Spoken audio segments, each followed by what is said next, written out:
Bienvenue à la chronique. Quand vous regardez ce symbole, que voyez-vous? Une entreprise, me direz-vous, une activité commerciale. Et qu'est-ce que vous pensiez que c'était? Je vais vous parler de corruption, de collusion avec la mafia, de nettoyage ethnique et d'affaires cachées, nous parlons du Vatican. Bien sûr, il peut être offensant pour une personne qui croit en l'Église, mais pour être précis, je vais m'en tenir à elle à seulement des données publiques et des rapports. Restez avec moi et profitez-en.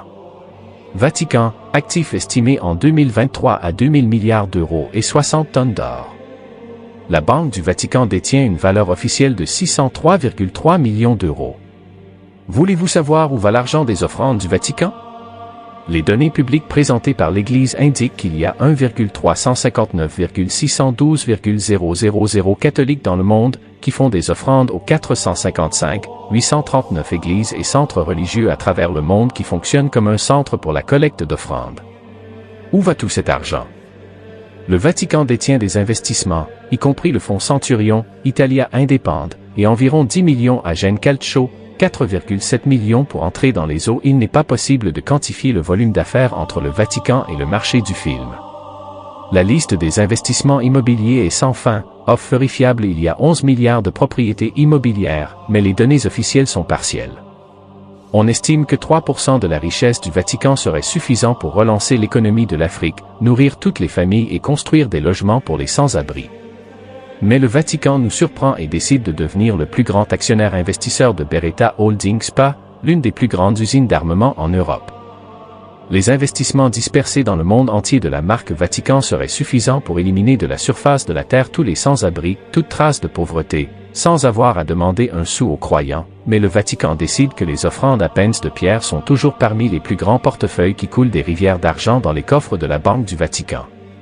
Cela maintient vivant le pouvoir que le Vatican détient sur certains États, l'imposition de règles et de relations politiques, le pouvoir de financer une campagne électorale et l'équivalent de choisir qui gouverne et qui ne gouverne pas. Cela explique les liens forts entre l'Église et le gouvernement Craxi à l'aube des années 80. Le même gouvernement Craxi en 1985 a imposé à tous les Italiens une taxe appelée aujourd'hui 8x1000, c'est un portefeuille de 688 millions d'euros par an qui entre dans les comptes courants du Vatican sans raison, non imposable étant donné que l'Église ne peut pas être imposée. Lorsque le Vatican veut un parti, il l'achète, finance de nouvelles campagnes électorales, ce qui explique pourquoi l'État italien est à bien des égards soumis aux règles du Vatican. Rappelons-nous que le Vatican et le Troisième Reich ont fait une affaire en or, et d'après certaines recherches, il semblerait que le Saint-Siège ait profité de la tromperie du mur de Berlin, nous parlons de plusieurs zéros.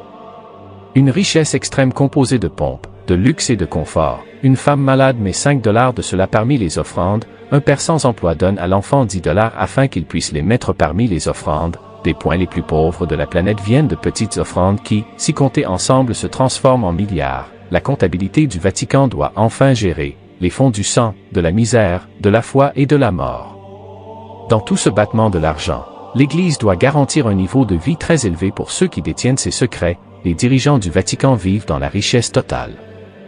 Il a été estimé que 1 centime d'euro pour 1000 euros est alloué à l'aide humanitaire, à la nourriture, à l'eau, aux produits de première nécessité et au centre de tri entre ceux qui donnent un vêtement et ceux qui en ont besoin. Mais dans tout cela, l'État du Vatican ne met pas un sou de ses bénéfices en calculant que l'argent destiné aux familles en dessous du seuil de pauvreté est rayé par les seuls dons et non par le revenu des sociétés. Pour l'État italien, le coût de la présence du Vatican coûte environ 7 milliards d'euros par an, affectant l'argent public pour ceux qui n'ont rien à voir avec l'Église. Au fil des siècles, le Vatican a pris possession de la richesse des peuples qui ne voulaient pas se soumettre.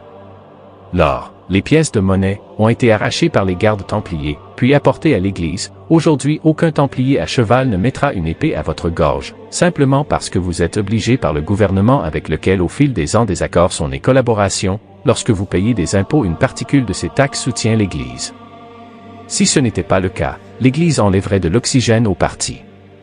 Officiellement, l'État du Vatican dispose d'une armée de seulement 110 hommes formés pour protéger les États pontificaux. Officieusement, il peut compter sur le soutien aérien de l'armée et de la marine de Irlande, sud-est de la Lettonie, Lituanie, Pologne, Slovaquie, République tchèque, Hongrie, Slovénie, Croatie, Albanie du Nord, Autriche, Allemagne, Belgique, Luxembourg, Suisse, Italie, Ces pays peuvent garantir la sécurité du Vatican cupide en cas d'attaque militaire, la raison de cette hypersécurité n'est pas l'Église elle-même, mais ce que l'Église juge le plus précieux, qui est le banc du Vatican, et ce qu'il contient.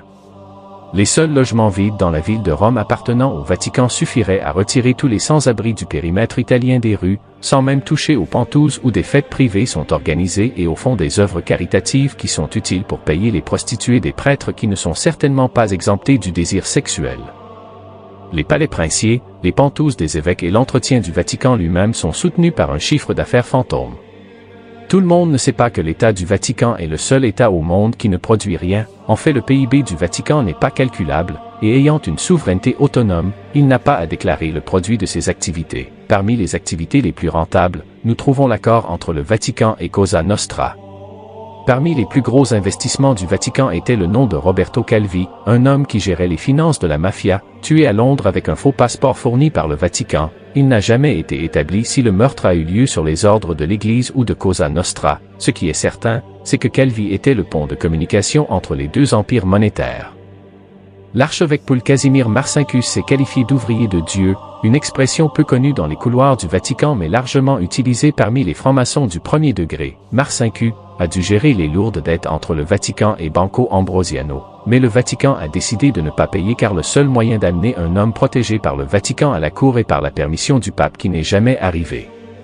À partir des enquêtes demandées par la Banque d'Italie, il a été possible de retracer le chemin de l'argent de Banco Ambrosiano. Les comptes ont été placés sur un compte à Munich pour se retrouver dans des comptes appartenant au Vatican dans des banques panaméennes, puis retourner à Banco Vaticano. Saint Donat est entré en scène, un homme qui a géré les affaires de la mafia pour proposer de nouveaux accords avec l'archidiocèse. Selon les enquêtes et les déclarations de Beniamino Andreatta, Saint Donat transférait 1,2 milliard au nom du Vatican. Selon les sources ont entendu, le Vatican agit comme une machine à laver pour nettoyer l'argent sale de la mafia. Une fois nettoyé, l'argent en partie retourné à Cosa Nostra, en partie à la démocratie chrétienne et le pourcentage du Vatican. Sur les comptes étrangers, il a été établi que les transferts en faveur de Vito Ciancimino ont été envoyés à partir de comptes du Vatican. Il n'y a aucune preuve à ce jour que les relations entre Cosa Nostra et le Vatican ont été coupées, ni ai-je été en mesure de trouver le montant total du chiffre d'affaires entre les parties. Après avoir examiné les nombres de l'Église et la façon dont elle les génère personnellement, je pense que si vous deviez exercer un théorème de logique, vous pourriez dire que l'Église est à Dieu comme je parle japonais, et moi, je ne parle pas japonais. Je crois que Dieu viendra d'une manière ou d'une autre nous gifler au visage, au moins maintenant nous savons où il va commencer. Cet homme salué comme le pape ou le père de tous les catholiques porte un symbole également appelé sceau, le même symbole qui scelle les portes du banc du Vatican. Le même symbole qui a marqué les purgés et tous ceux qui ont versé du sang pour permettre à l'Église de s'accumuler sur les os brisés des peuples et de devenir ensuite un empire de plusieurs milliards d'euros. En dehors des règles des gouvernements, et avec le pouvoir total de se déplacer sans aucun contrôle. Je n'ai rien contre l'Église, tant qu'il ne parle pas de Dieu. C'est tout.